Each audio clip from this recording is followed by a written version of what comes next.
Hey everyone, Jason Hill here, and we were recently back over in London. And when you're in London, you see fish and chips everywhere. It's as common as the burger or the burrito here in Southern California.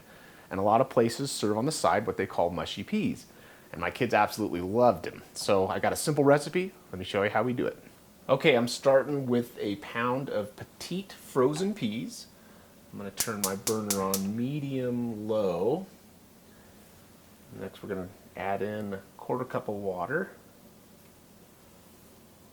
followed by a tablespoon of Kerrygold butter. If you don't have Kerrygold, I'm sorry.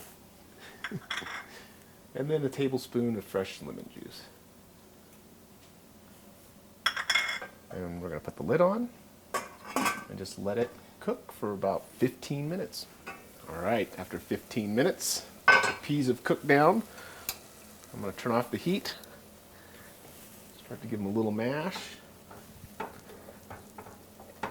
Okay, now at this point we're going to add in our fresh chopped mint, and it's a tablespoon, followed by another tablespoon of Kerrygold butter. Get a little more than that. There we go. Do a pinch of kosher salt from the heavens, some fresh cracked pepper,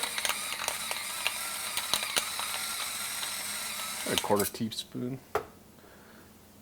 Just give this another quick mix.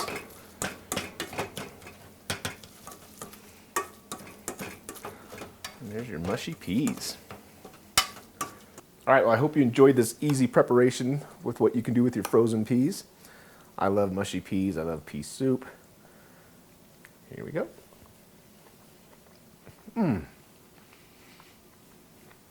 Great flavor. And as always, thanks for tuning in.